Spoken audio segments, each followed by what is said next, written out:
Hello there, and many thanks for joining us on Superscreen's flagship news. I am Adenike Oweye Ajiboye. The All Progressives Congress (APC) has started her national convention in Abuja, the nation's capital.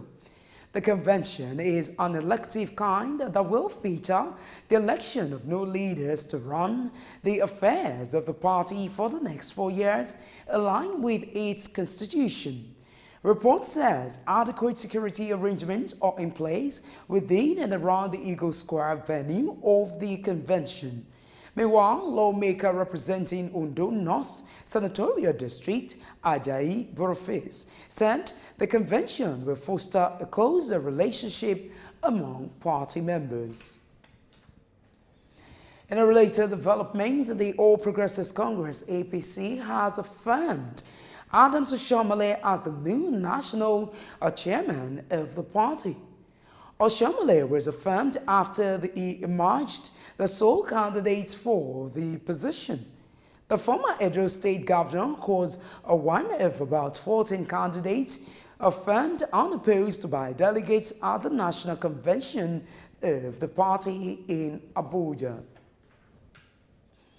Still staying with the All Progressives Congress (APC), chairman of the party in the Southeast have urged President Muhammadu Buhari to disassociate himself from the purported unity list in circulation, threatening that his re-election bid is at the stake in the region. Addressing journalists, you cannot have a unity list when leaders of the party in one geopolitical zone is not considered. That is a misnomer. You cannot consider that to be a unity list.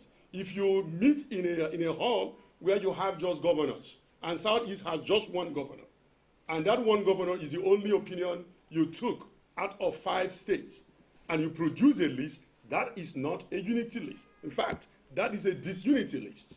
And the only way you can correct the disunity list is through democratic process. And so if the individual is popular, they take on and they show up instead of canvassing and waiting for former this, former that, making phone calls to people whom, if they produce this so-called unity list, which I tag this unity list, it will cause, Mr. President, the election in Southeast. It will cause disaffection. We are doing this not because of us. With all these entrants, we are sure to win Southeast for President Muhammadu Buhari.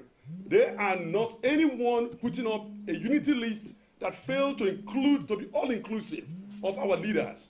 Is doing no good. In fact, they are doing harm to the opportunities we have already created. These state chairmen have raised the statue of our party in the Southeast. We were being called Boko Haram, and we stood our ground. At the point we are standing our ground, most of the people that are living, we are not there. And Uwoye speaking there, the People's Democratic Party (PDP) has alleged that the All Progressives Congress (APC) is holding the national convention organized with funds stolen from public coffers.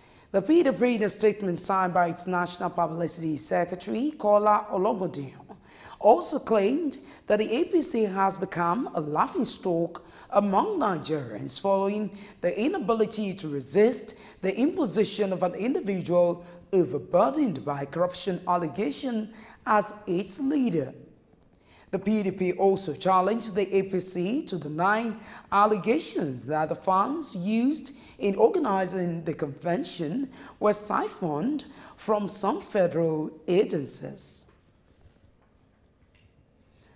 Former Minister of Aviation and Chieftain of the People's Democratic Party (PDP), Femi Fani-Kayode, has described religious intolerance in the country as a major threat to Nigeria's corporate existence. Fani-Kayode, who disclosed this in Abuja, called on Nigerians to think beyond religious lines and seek peaceful means to resolve national problems. He also called on the federal government to halt all forms of ethnic cleansing against Christian minorities in the country, even as he also called on Christians to stand up against any form of injustice. Mass murder, genocide of northern Christians is worse today than at any other time in the history of Nigeria since 1804. And you know what? As Ibrahim Bunu said recently, or wrote recently, we have a president that has withdrawn Nigeria from 90 Christian-based organizations and joined more Muslim ones. He's done it quietly. He's withdrawn us from 90 Christian-based associations and joined more Muslim ones. We have a president that presides over affairs whilst churches are being burnt and clerics are being targeted and killed. And the question I want to ask you today is this: who will deliver Nigeria? Who will deliver Nigeria? We only have ourselves. And of course, more important than anything else, we have our God, who is mighty in battle and who cannot be resisted. I call on General T.Y. Danjuma to either step in the ring himself and run in 2019, and if he feels that he cannot do so for health reasons or for age or whatever, I call on him to support one of his own from the north, a northern Christian, to run for that office. And we have many qualified ones.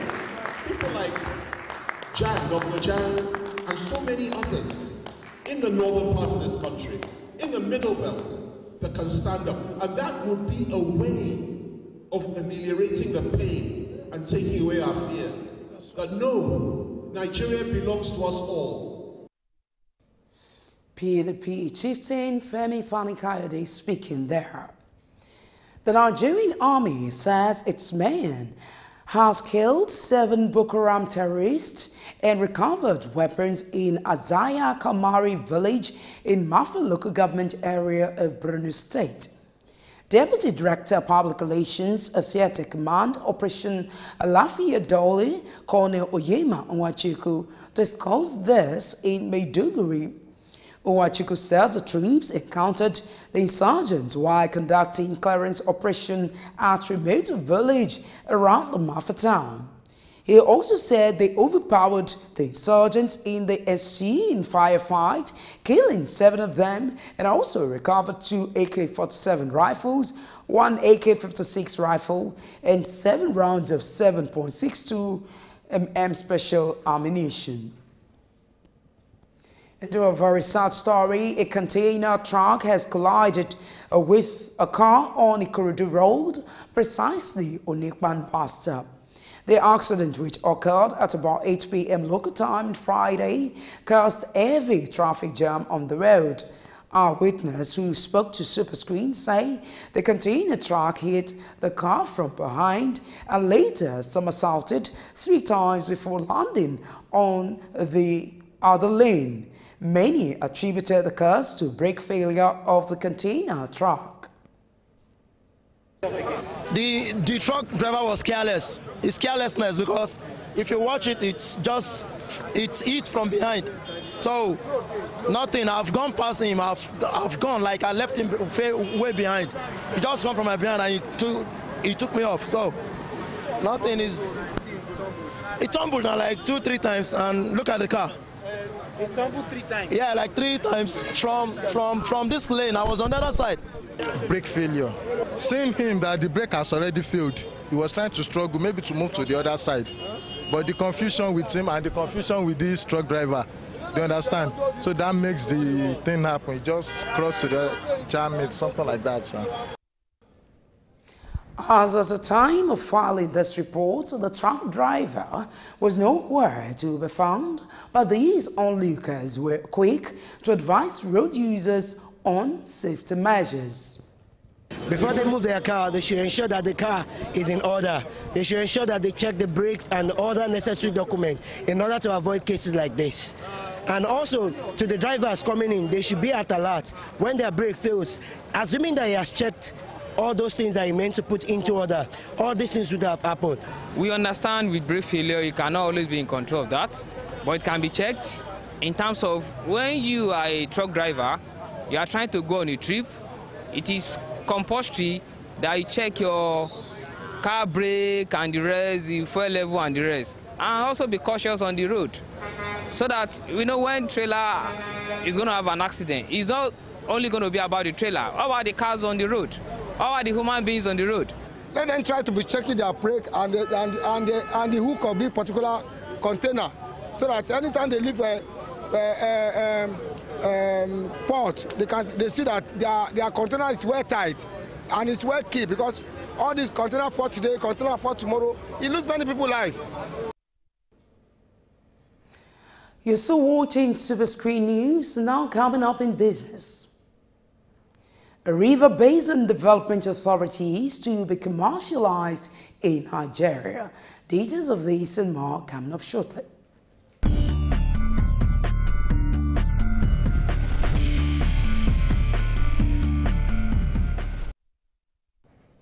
Welcome back. The federal government says it has plans to commence the partial commercialization of River Basin Development Authorities (RBDAS) in the country by 2019. Minister for Water Resources Suleiman Adamu, who disclosed this at the investiture of the 10th President of the Nigerian Academy of Engineering in Lagos, said the National Council on Privatization has approved the appointment of a transaction advisor to guide the process. Adamu, who is represented by the Director General, National Water Resources Institute, Kaduna, Emmanuel Adanu, said the commercialization will help the RBDAS to reach their full potential. The Senior Staff Association of Electricity Allied Companies, SSAEAC, has expressed disappointment over the state of Nigeria power sector. President of the union expressed their reservations to journalists today in Lagos. The power sector is still going through gloomy times. Yes, the government is making its own efforts to see if we'll turn that corner we all are hoping for. In fact, there are reports recently that people use less generator or less diesel today. And I believe government thinks that is something to cheer. But as a union, as the senior staff body in the sector, we have nothing to cheer yet. We state that the issues, particularly with generation, with transmission, with distribution, is still tugging at all of us, such that our industrial base is still comatose, our residential places are still in darkness, and above all, that the labor component of the power sector is still under the jackboot of the investors, still under the jackboot of the people whom we trusted with the assets of the power sector, particularly the generation companies and distribution companies. Meanwhile, the union is likely to embark on an indefinite industrial showdown in TCN over the persistent interference of the managing director in their activities. They are, however, calling for the removal of a TCN management in 2 weeks to avert a possible industrial action.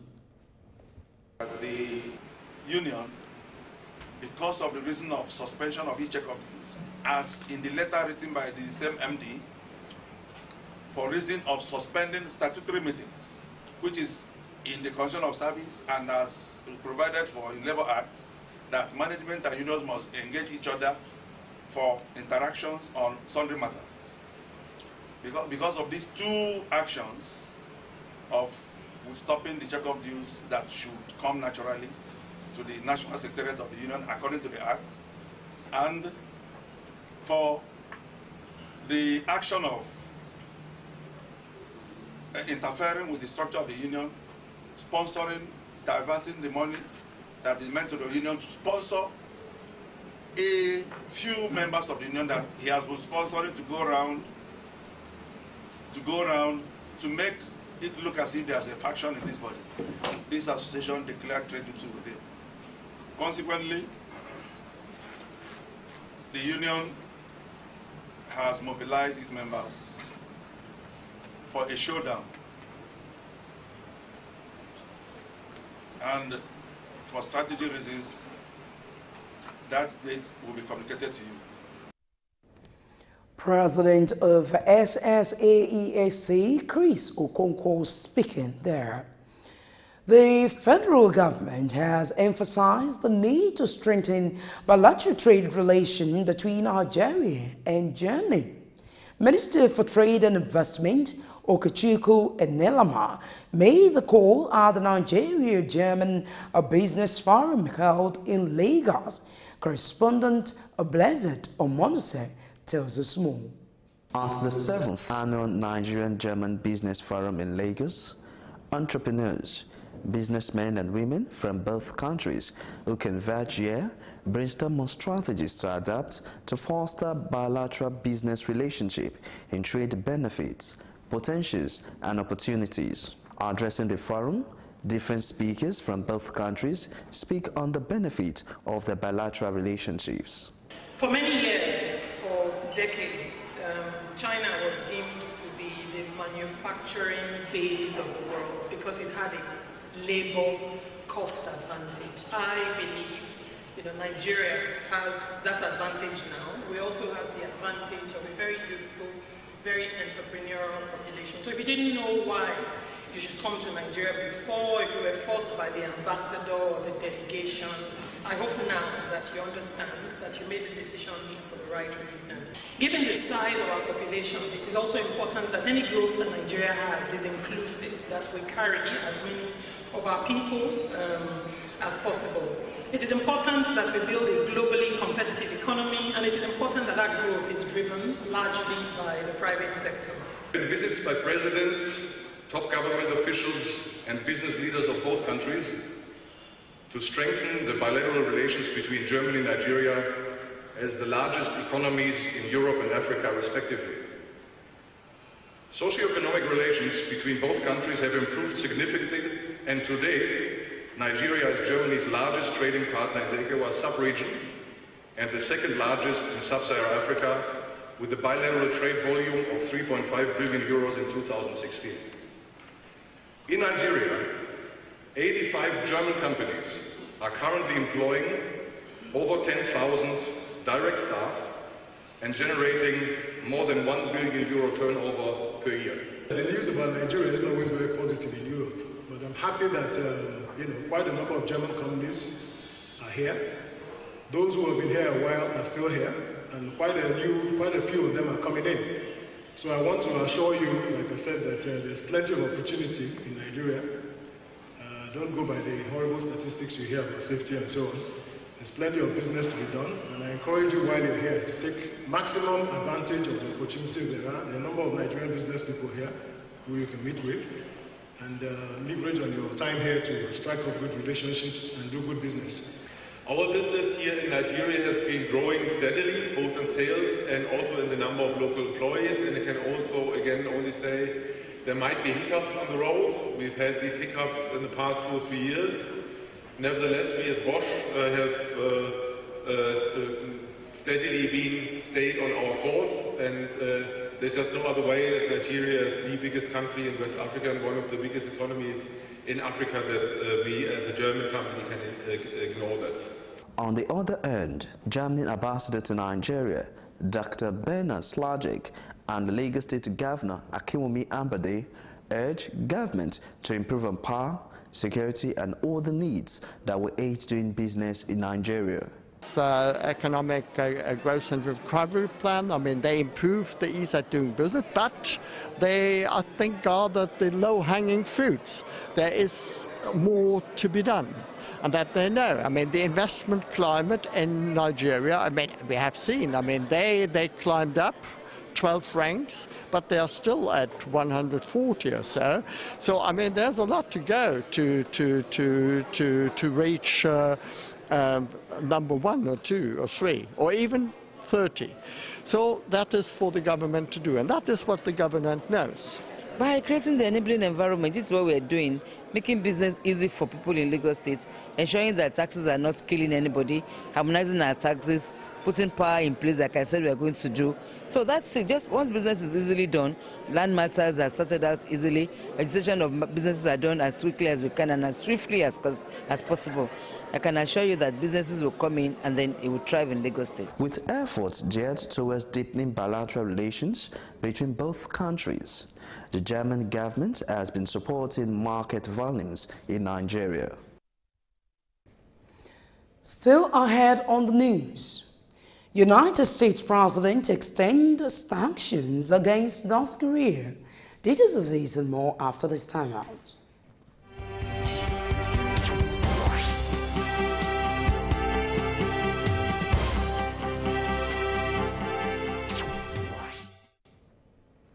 So glad to have you back. Now on the foreign scene,